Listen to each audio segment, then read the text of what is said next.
We will be analyzing this interview from CBS Boston, and it is with Officer John O'Keefe's brother, Paul O'Keefe. My first question is obvious, just how are you doing? How's your family doing? I mean, we're doing all right, hanging in there. It's been a long, painful 2.5 years. And I mean, with the mistrial that happened the other day, obviously wasn't ideal, but if we have to do it again, we'll do it again. So we're ready to go. Did you If we have to do it again, we'll do it again. We are ready to go. Like, he's expressing this fire inside of him to do it all over again. The same people, the same accused person, all over again. prior to jury deliberations ever think a mistrial was even possible? I kept everything was on the table, I guess, but obviously hoping and confident that we were going to get the conviction that we were looking for. So as far as a mistrial, yes, it's something we didn't want, obviously, but, it's just a bump in the road, and like I said, we'll do it again. We'll do it as many times as we have to. You'll be back in court every day for another long trial? Absolutely.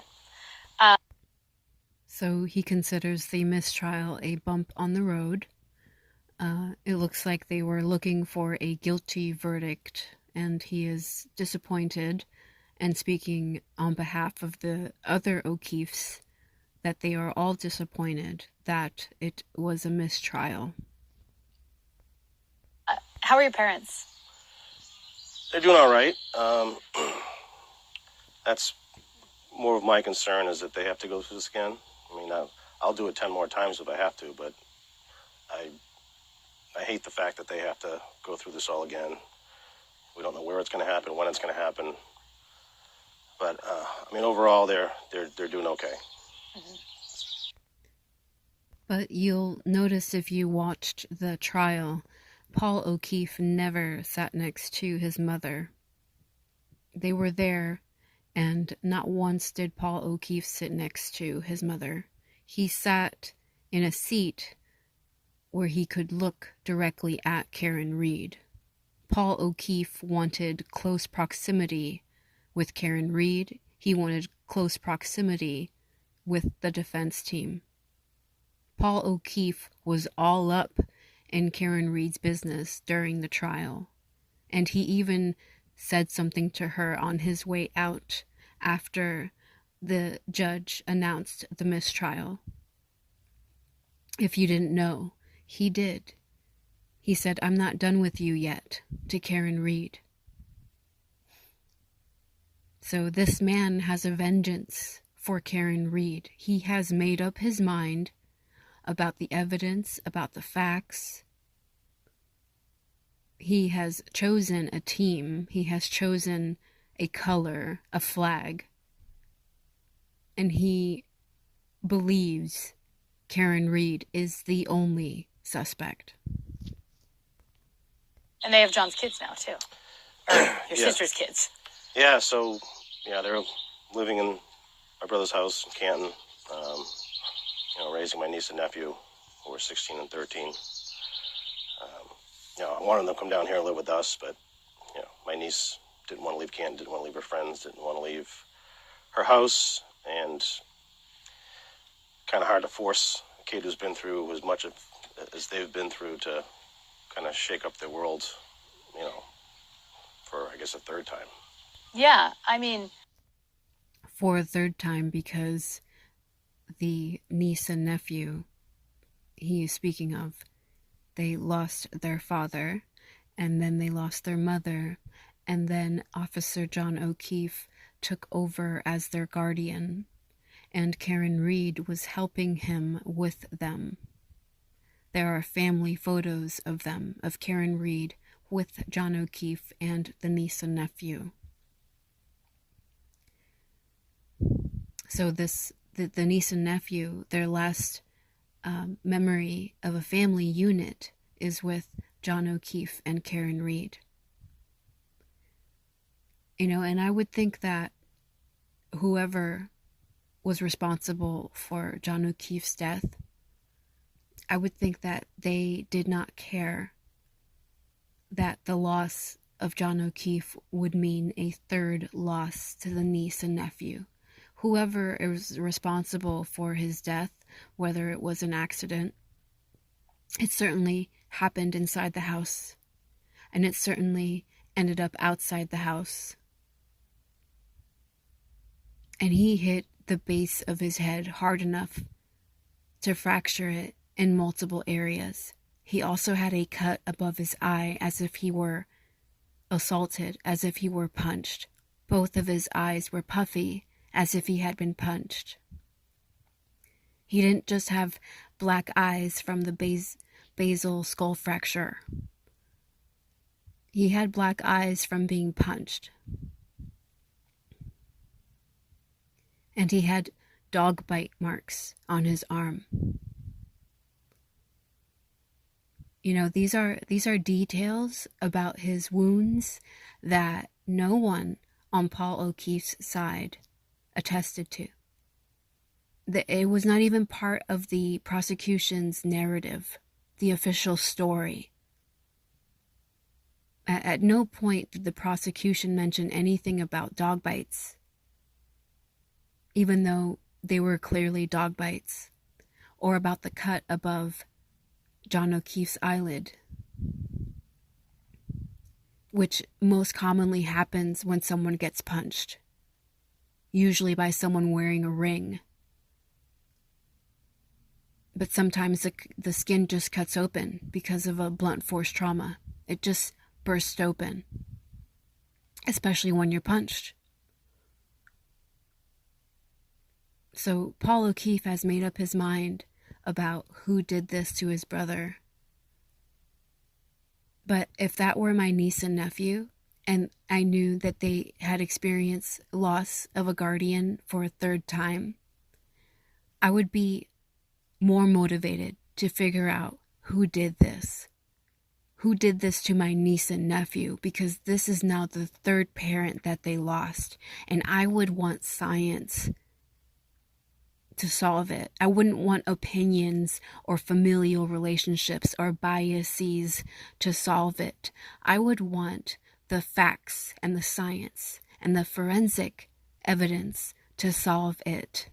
I wouldn't want my feelings for the Alberts and the McCabe's and Higgins and Proctor. I wouldn't want my biases to cloud my judgment or cloud my perception. Because that is my niece and nephew. They were hurt for a third time needlessly, and someone needs to answer for this. But that is not Paul O'Keefe's approach. Paul O'Keefe's approach is the McCabe's and the Alberts didn't do this. Only Karen Reed did this. It was their house. It was their lawn. They were all drinking and driving that night. Somebody beat John up. Chloe, very likely, was the dog that bit his arm because Chloe was in the house that night.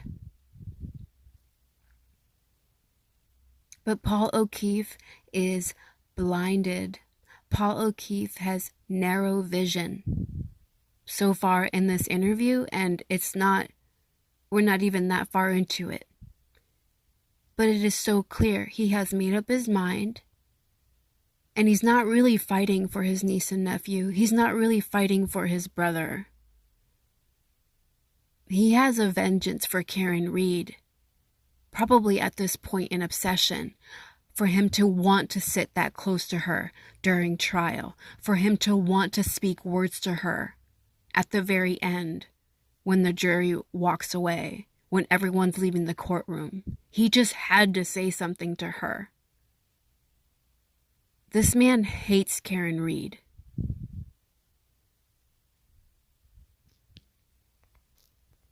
Can you just talk about Kaylee and Patrick? I mean, they, because we didn't put them on camera or anything, of course, during the trial, I had a lot of people ask me, what were they like? And they seemed like, for a reason, very, very strong kids. They're great kids. They're strong kids. They're resilient kids. They have every excuse in the world not to be good kids. My niece Kaylee, super strong. When asked if she wanted to testify, we told them they didn't have to, and she said absolutely she wants to. She wanted her voice heard, her story heard. Wanted people to listen to her. She felt like because she was, 14 at the time, that no one wanted to listen to her. So she was strong and insisted on doing it. And my nephew was, he wanted to support her. So he said, if she does it, I'll do it. So I'm proud of them both for doing what they did. Yeah. Yeah, they were really strong when they got on the stand. It was amazing. Do you feel comfortable telling me, just from all that you've learned over the last 2.5 years, like what you think happened that night? Oh, we know what happened. We know that. So, we know what happened. Listen carefully. We know what happened. As if he was there. And he was not. Paul O'Keefe did not go to the party. He was not there. He does not know what happened. Johnny and Karen were arguing. It was kind of towards the end of their relationship. Things weren't well. They were drinking and arguing and fighting. Things were not well, but why, Paul? Why were things not well in the relationship, Paul? Are you going to talk about how your brother, John O'Keefe, cheated on Karen Reed?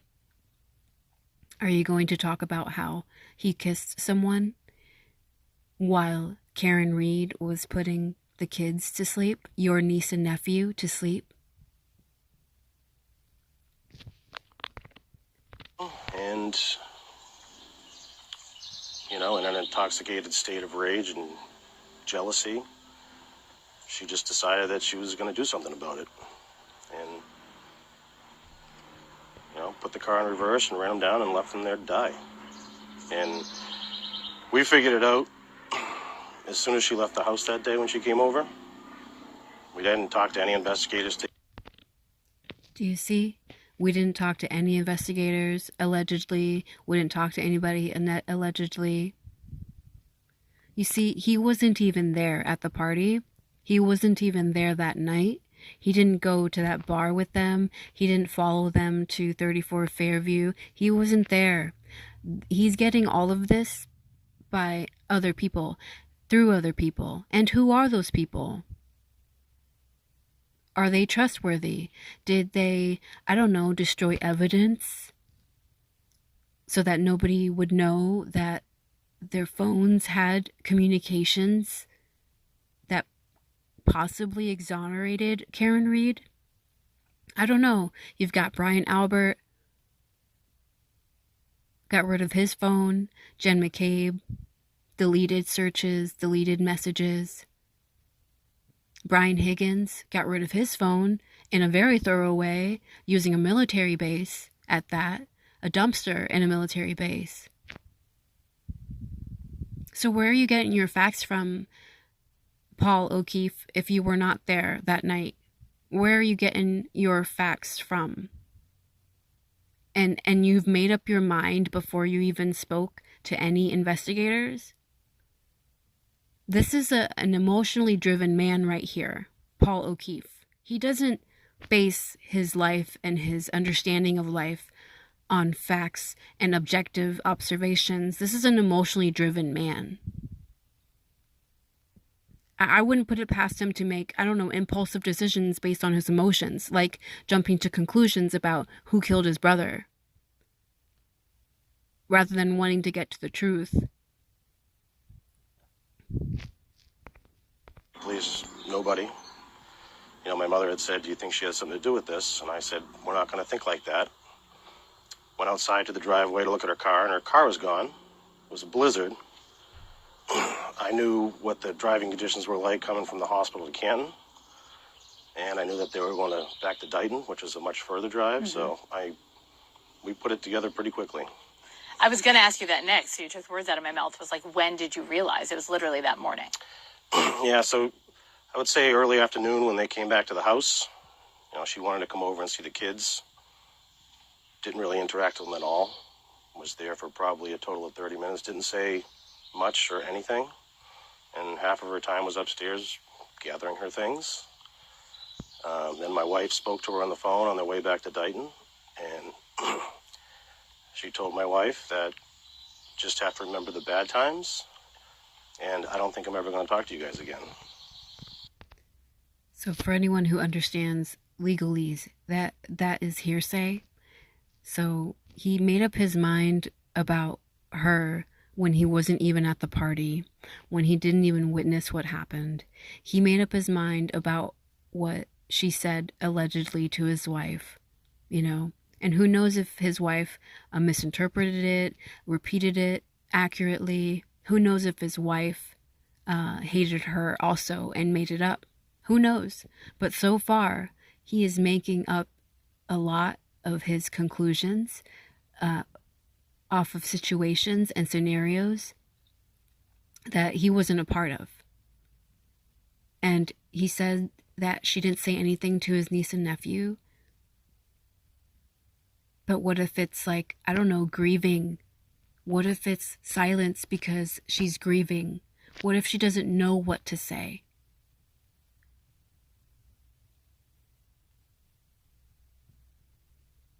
It seems like from the get, he's judging her and hyper analyzing her and her actions when she is one person and there were 20 other people there, if not more. He's not analyzing their actions. He's not questioning why they deleted stuff, why they destroyed evidence, they destroyed phones. But she's being suspicious because she's being quiet, because she's packing up her things. Why aren't you asking her if she needs help? Why aren't you consoling her? She just lost her boyfriend. Are you asking her if she's okay? Or did you not like her from the start? Oh, are you ashamed maybe that she bailed you out a few years ago when you had an accident and you hit someone and they ended up in the hospital? Are you going to bring that up? That she bailed you out? Karen Reed? Where are you now when she's being framed? Was that phone call what made you sure of what had happened? Absolutely, yeah. We already, like I said, we put the pieces together on our own, and that just really solidified it. Why would somebody say that? Why would someone say, if you didn't do anything, why would you say you're never going to talk to us again? Or why do you have to remember the bad times? Almost. Maybe it was that she had left him multiple angry voicemail messages that night. Maybe it's that it was a shitty night for her because all along he was dead, and all along she was assuming he was cheating on her again. She was calling him incessantly, leaving angry voicemail messages, thinking that because he had recently cheated on her while they were on vacation, that maybe he was cheating on her that night, and maybe that's why he wasn't responding to her text messages or her phone calls. It's like at no point is Paul O'Keefe affording any compassion to Karen Reed. At no point during any of this, even though she had lost her boyfriend. And why is she packing? Why is she gathering her things, Paul O'Keefe? Could it be that she knows that the family doesn't really like her, that you don't really like her, and she knows that because John is dead, that no one's going to want her there? Because maybe you guys didn't like her anyway? Maybe she felt that way all along?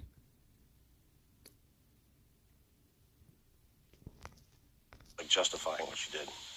Right. How would you have expected her to act in that situation if she hadn't done something? More sad, empathetic, sympathetic. But like I said, when she was at the house, she barely said a word. She wanted to be there for the kids. My nephew came home My niece was already home. So she's not extending any compassion or empathy, but at the same time, she wanted to be there for the kids. It's like his narrative isn't even adding up. Just like Jen McCabe's narrative doesn't add up, Brian Albert's narrative doesn't add up, Brian Higgins' narrative doesn't add up, Michael Proctor's narrative did not add up. Paul O'Keefe's narrative is not adding up. His side, his opinion is self-contradictory. She wanted to be there for the kids. He said that twice so far. But she isn't showing any compassion. And she's spending most of her time upstairs gathering her things. Well, are you saying anything to her? She's being quiet. You know that a lot of people are quiet when they're sad? This guy, this Paul O'Keefe, he had something against her from the start. And he ousted her from the start, just like the McCabes and the Alberts. They all ostracized her immediately. And it's no wonder she was scapegoated. It's no wonder she was framed. Not a lot of people liked her. It was easy to frame her. Because look, it's evidence here. It's so evident here with Paul O'Keefe. He didn't even like her. By the time she got there and her family arrived, and I sat down, my nephew in the other room, she sat right next to him. I explained to him that JJ's, something happened and he's no longer with us. She didn't say a word. And right after that, she went upstairs and started gathering her belongings, and the next thing you know, they were gone. Oh my God. Yeah, it's hard. It's strange behavior. Very strange. Yep. When did the whole narrative of... Why is it strange, though? Like, you told them that their uncle passed away, and she's quiet, and then she goes back upstairs. Like, you already said it. What is she gonna say? Why, again, you as the brother, as their uncle, who is still alive, why aren't you like, hey Karen, what would you like to do? Do you want to stick around? You're welcome to stay if you want to. You don't have to go. Where is all that? Why are you just quiet and observing her this whole time, very oddly, like already assuming she's a suspect? Why aren't you consoling her? Why have you so quickly made up your mind about her, Paul O'Keefe? Could it be that you didn't even like her to begin with?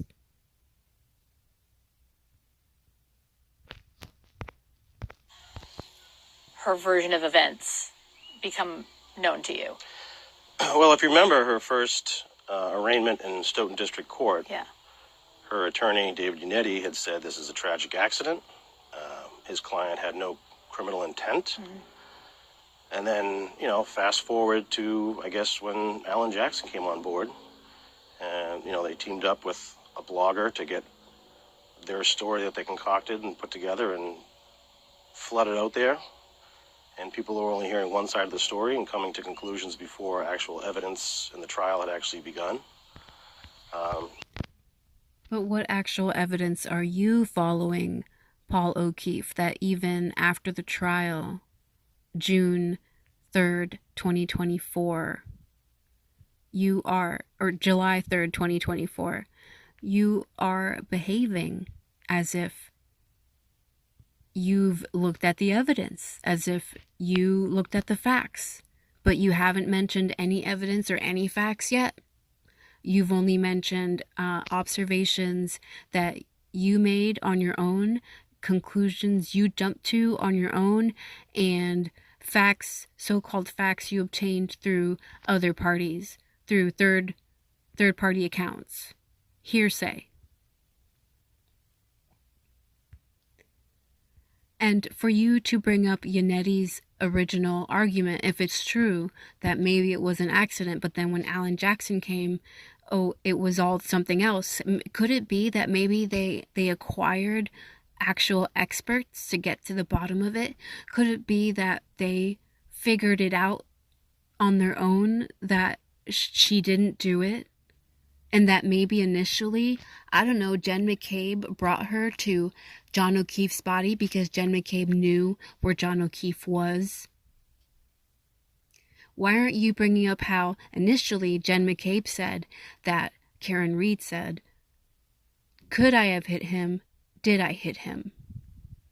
And then Jen McCabe changed her story during trial, changed her story to, I hit him, I hit him, I hit him. Why aren't you questioning Jen McCabe? You're questioning the defense and how their defense strategy evolved before trial, which happens, by the way, especially when experts are hired, especially when actual science is conducted.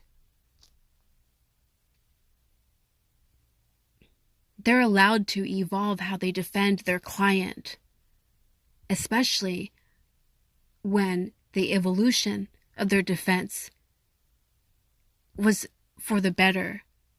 It was science-based. It was fact-based. It wasn't theory-based. And you would know that if you listened to the testimony from the two experts the DOJ and the FBI hired to conduct their own independent investigation. Paul O'Keefe, which you either are completely oblivious to, completely overlooked because you're so biased, or you don't understand because you don't understand science, you don't understand physics, or true accident reconstruction.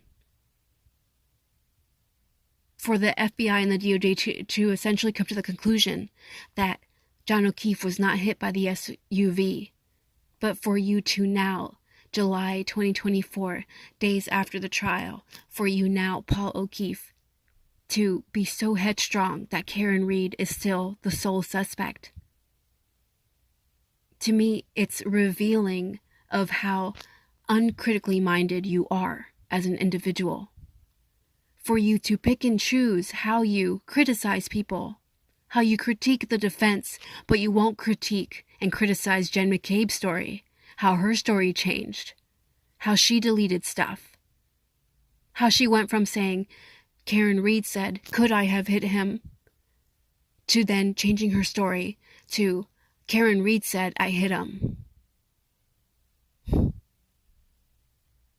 Nice. That's a really nice bias that you're displaying, Paul O'Keefe.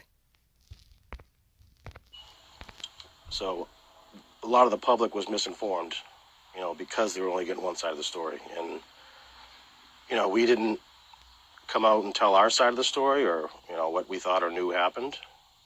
We've kept a low profile and have been silent through this whole ordeal.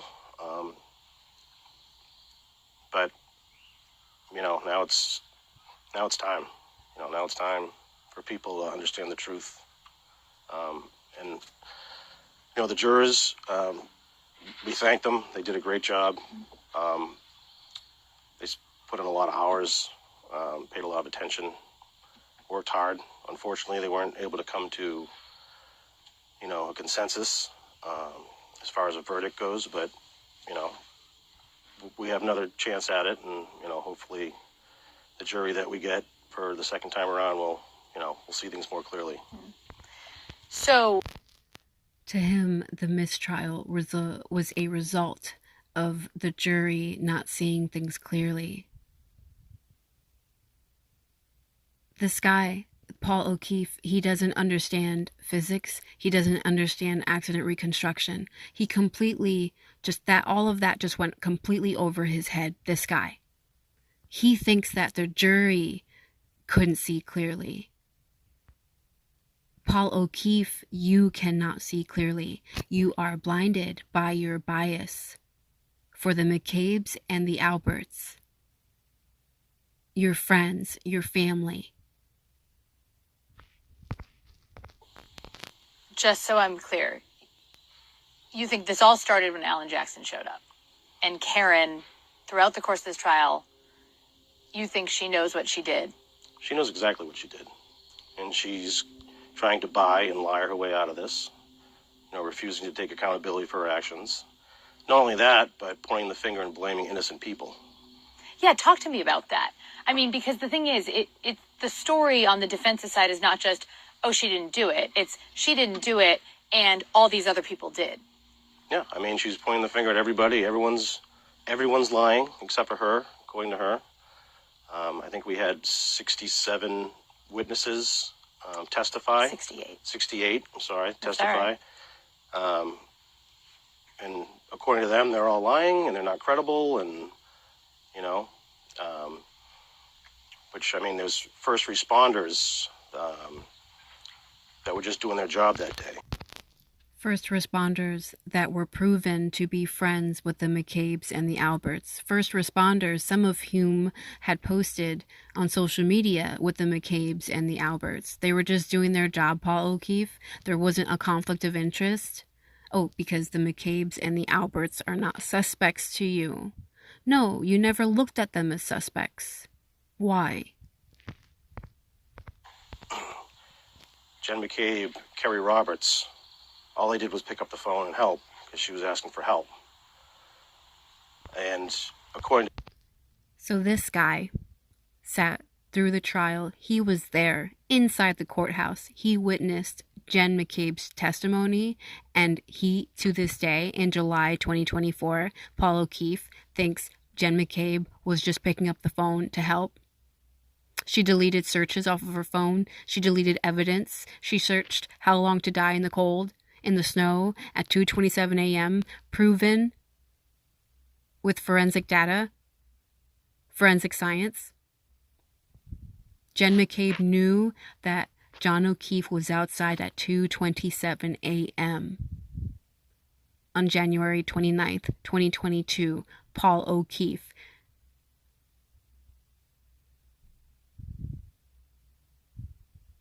This guy doesn't even know the facts of the case. He doesn't, and I don't think he really cares about the facts of the case. I think he made up his mind immediately, like he said, he admitted it. He made up his mind that morning, not even 24 hours. And why? Because he's friends and family with the McCabe's and the Alberts. To him, even after all that bullshit testimony from Jen McCabe, to him, Jen McCabe is innocent. There is something wrong with Paul O'Keefe. There is something wrong with this man. That he can't think clearly enough to look beyond his bias. For them, the only one telling the truth is her. Right. So, I don't even know what to call them. We have a variety of names. The pink people.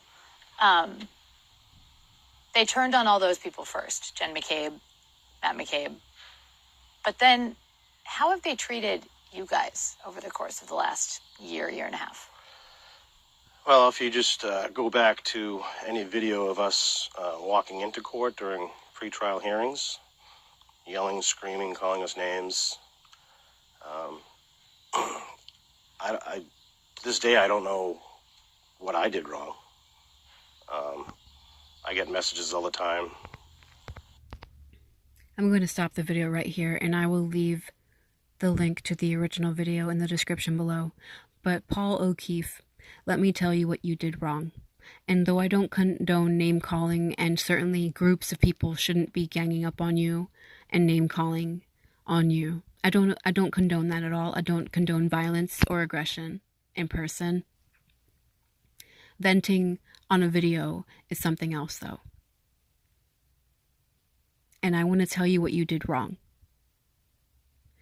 You didn't look at the evidence. You didn't look at the facts. You looked at your friends, the Alberts and the McCabe's, and you defended them. For some reason, you didn't like Karen Reed to begin with. For some reason, you were immediately pointing your finger at Karen Reed before you knew any facts, before you knew any evidence. For whatever reason, I don't know, maybe your bias, your lifelong relationships with the McCabe's and the Alberts, you weren't even thinking that they could possibly be suspects. That entire possibility obviously never entered your brain. That's how biased you are. So in my opinion, your opinion doesn't matter. This whole interview that you're doing with CBS Boston is a front. It's a farce. This is an attempt by you to obfuscate the facts, by you to push forward your uneducated opinion about this case. Why? Because Officer John O'Keefe is your brother and you think you know the truth, even though you weren't at the party, even though you weren't there for those so-called butt dials, you weren't there for those messages that were deleted, or for those communications that we'll never see because Brian Albert destroyed his phone, and so too did Brian Higgins. You didn't question their involvement, the 20-some people at 34 Fairview. You did not question them at all. You did not question them as a possibility because you had already made up your mind. To me, this interview is a sham. It is pointless. Your opinion doesn't matter. Why? Because you are not critically minded. Thank you for watching.